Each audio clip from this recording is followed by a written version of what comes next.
Let's start off with the storm, since it is sort of front and center right now. You do have a couple of, I believe, Shenzi, Neptune platforms in the Gulf. What's the plan there as of now? So we have operations in the Gulf of Mexico, David, you're right. First focus in a situation like this is, of course, safety. So we have production shut down. We've been focused on getting people off the platform, safely evacuated. Everyone's safe at this point. We'll ride out the storms, and then we'll get people remobilized and production back up and running and the barrels flowing.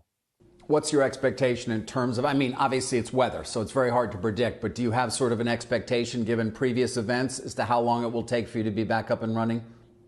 So, currently looking towards the back end of this week, but it really does depend on the path of the storms, how long they last for. This is unfortunately a regular feature of operating in the Gulf of Mexico. So it's not unusual. We're well practiced in it. We'll just keep an eye on the weather systems. Once they're passed, we'll get back out and operating pretty quickly.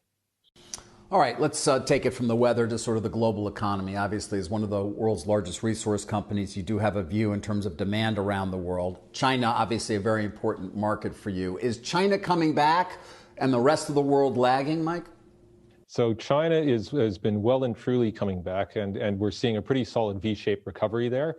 Now, we see that, of course, in the demand for our products, but we see through as well to demand for our customers' products, and it's all looking pretty solid at this point in time. Lots of momentum. We look at the rest of the world, and we're seeing a pickup. You're starting to see a pickup in demand in some of the world's other economies as well.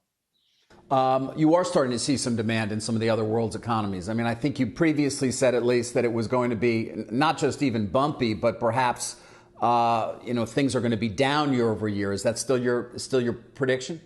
Oh, it's still the prediction, David. So we're expecting that there's going to be a sharp contraction in the global economy over this calendar year. We then expect there to be a pretty sharp uptick again next year. So we foresee it taking about a year for the world to get back to the levels of economic activity that existed pre-COVID, and maybe 2 or 3 years for the world to get back fully onto the track that it would have been on if not for COVID-19. So 2 to 3 years before we get back to what we conceivably would have seen from 2019 to 2020 without COVID.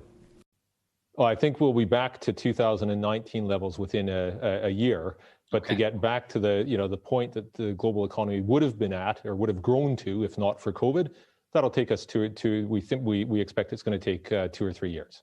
And what about China? Just to come back to that for a moment, as you said, it is rebounding.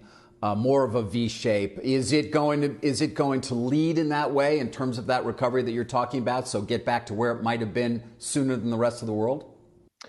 Probably yes, David. So we see there being real momentum there. The government has stepped in with some stimulus that we expect is going to create further momentum through to next calendar year. So things are looking pretty positive and pretty resilient there. Mike, prior to the pandemic, we spent a lot of time on our network starting to talk about the impact of ESG, given the assets that we're continuing to move into at least this overlay of strategy when it came to asset allocation. A company like yours would seemingly be in the crosshairs of some investors, given how much stuff you're taking out of the ground. What are you doing at this company since you took over to try to change its pallor, so to speak, that you can become more perhaps appealing to those who look for companies that are doing well when it comes to the environment? Obviously, social and governance also an important issue here. So this is front and center for BHP, David, and it's we're building on strong foundations. So we've shown real leadership in this space over time. Now, specifically on the matter of climate change, this is something that we have multiple decades of action and leadership around. Just in the past year alone, we've announced a pretty major shift in our operations in Chile, which is where we've got a couple of or a few big copper mines. We'll be moving to fully renewable power there, and we'll be taking further similar actions here in Australia. Now, I will be coming out on September 10th with an announcement around some new commitments in terms of reducing our operational emissions, Scope 1 and Scope 2. We've said as a company we're targeting being net zero in operational emissions by 2050, but we have to make that tangible.